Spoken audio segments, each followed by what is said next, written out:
नमस्कार दोस्तों, हमारे YouTube चैनल पूजा पाठ कथा कहानी में आपका स्वागत है। आज हम लोग रमा एकादशी व्रत कथा को सुनेंगे, उसके महात्म्य को जानेंगे और करने की विधि को भी जानेंगे।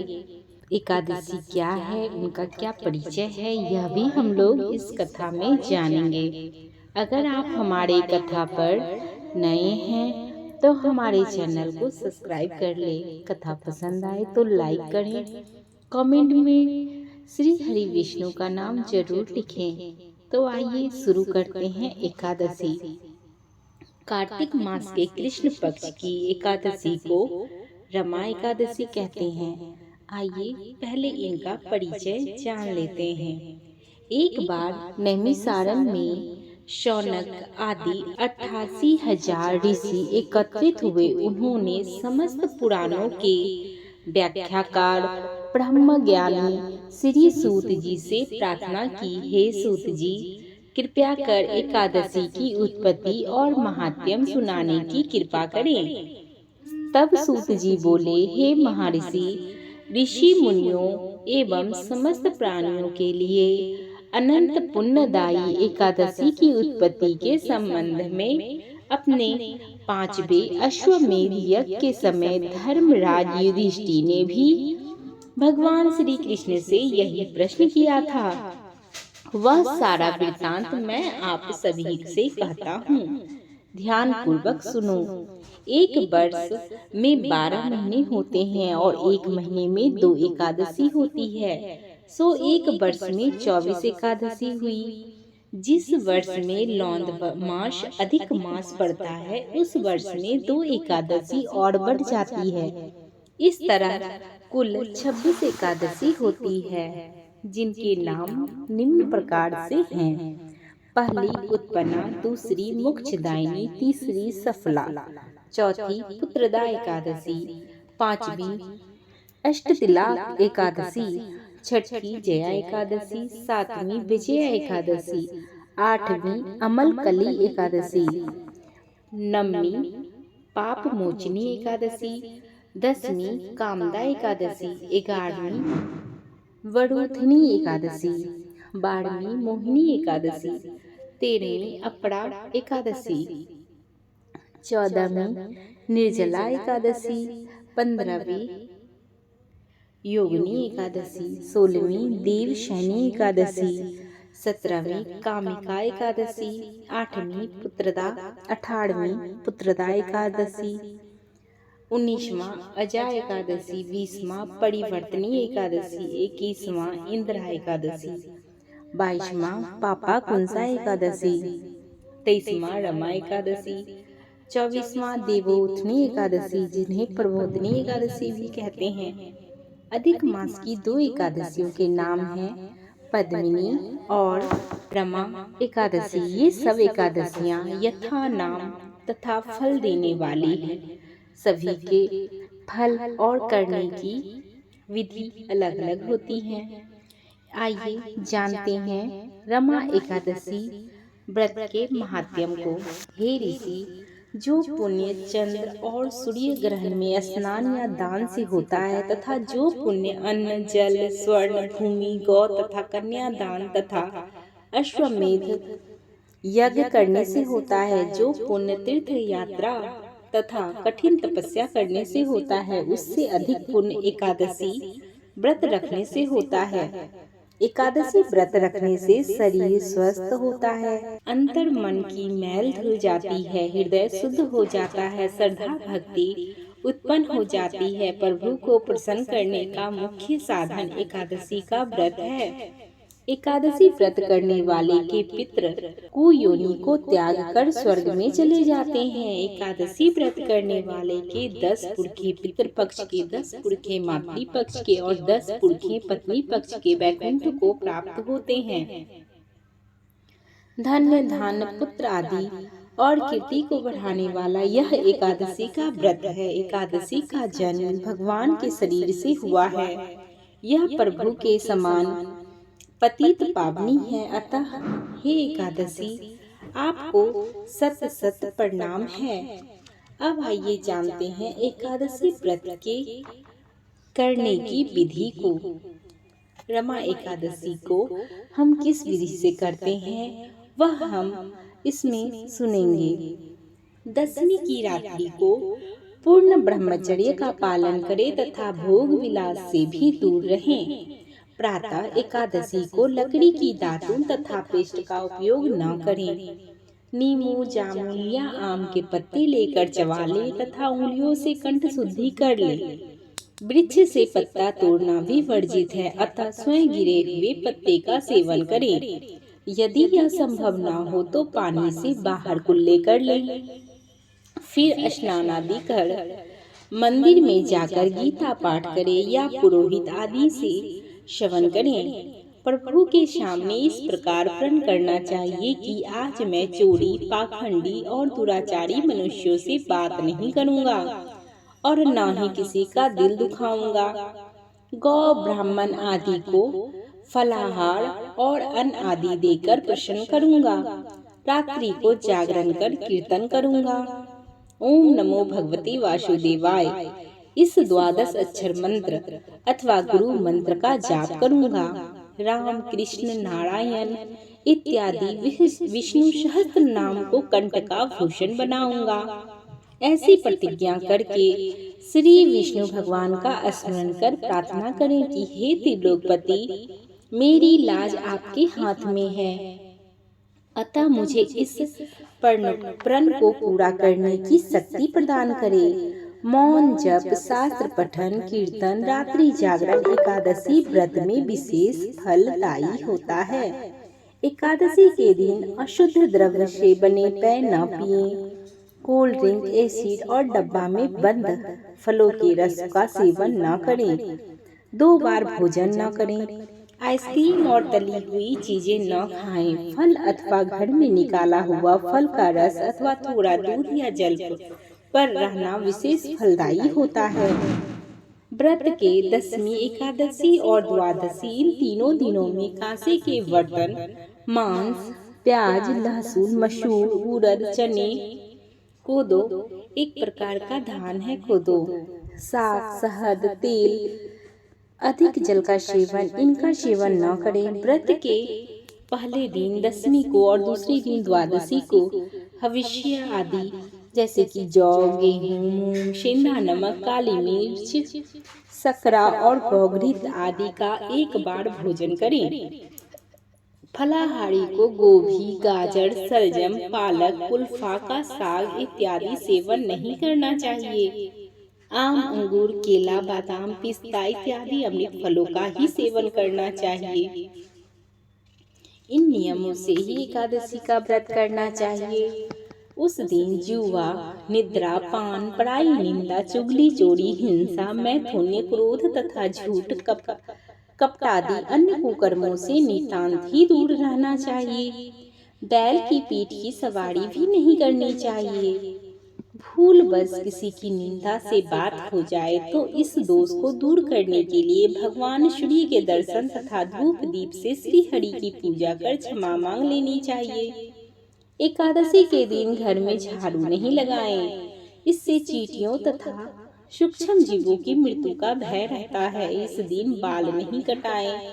मधुर बोले, अधिक न बोले। अधिक बोलने से न बोलने योग्य वचन भी निकल जाते हैं। सत्य भाषण करें। इस दिन यथाशक्ति अन्न दान करें, किंतु स्वयं किसी का दिया हुआ अन्न कदापि ग्रहण न करें। प्रत्येक वस्तु प्रभु को भोग लगाकर तथा तुलसी दल छोड़कर ही ग्रहण करना चाहिए। एकादशी के दिन किसी संबंधी की मृत्यु हो जाए तो उस दिन व्रत रखकर उसका फल संकल्प करके मृतक को देना चाहिए और श्री गंगा जी में पुष्प प्रवाहित करने पर भी एकादशी व्रत रखकर व्रत फल प्राणी के निर्मित दे देना चाहिए। प्राणी मात्र को अंतर्यामी का अवतार समझकर किसी से छल कपट नहीं करना चाहिए। अपना अपमान करने या कटु वचन बोलने वाले पर भूल कर भी क्रोध नहीं करें। संतोष का फल सर्वदा मधुर होता है।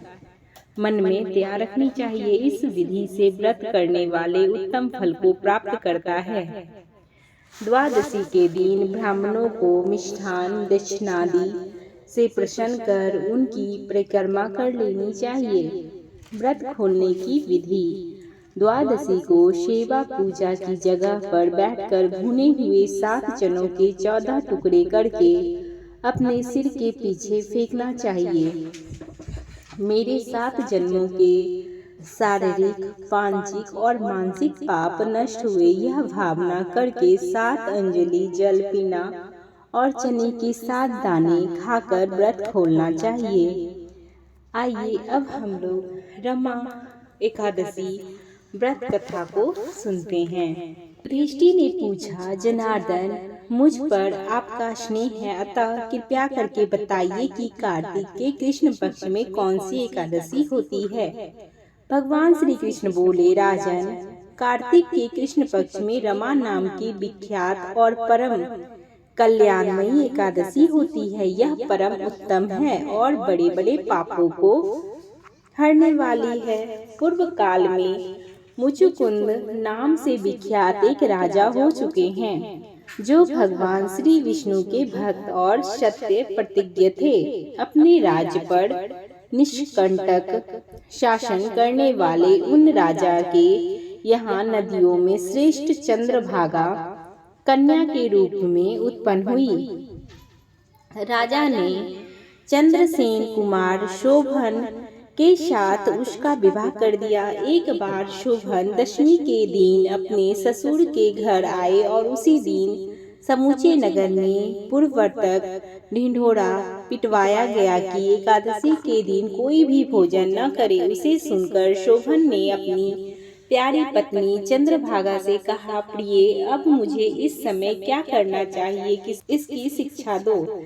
चंद्रभागा बोली, प्रभु, मेरे पिता के घर पर एकादशी के दिन मनुष्य तो क्या, कोई पालतू पशु आदि भी भोजन नहीं कर सकते। प्राणनाथ, यदि आप भोजन करेंगे तो आपकी बड़ी निंदा होगी।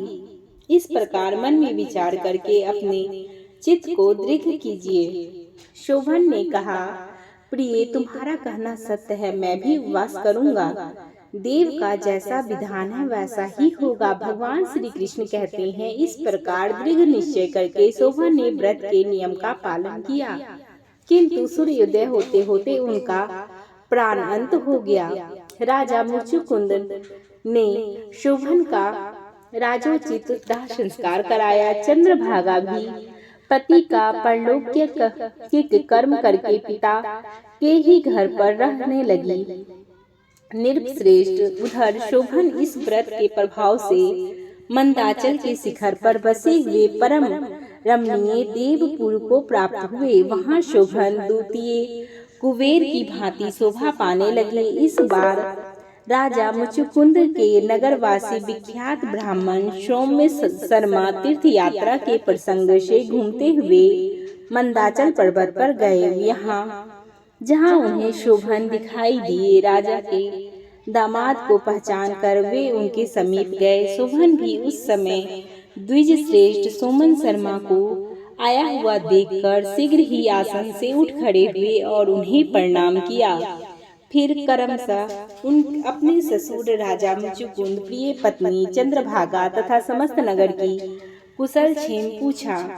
सोमन शर्मा ने कहा, राजन, वहाँ सब कुशल हैं। आश्चर्य है, ऐसा सुंदर और विचलित नगर तो किसी ने कहीं भी नहीं देखा होगा। बताओ तो सही, आपको इस नगर की प्राप्ति कैसे हुई?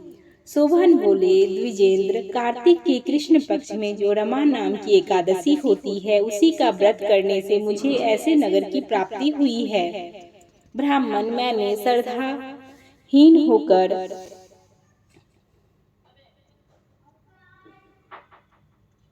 इस उत्तम व्रत का अनुष्ठान किया था, इसीलिए मैं ऐसा मानता हूँ कि यह नगर अस्थायी नहीं है। आप मुचुकुंद की सुंदरी कन्या चंद्रभागा से यह सारा वृत्तांत कहिएगा।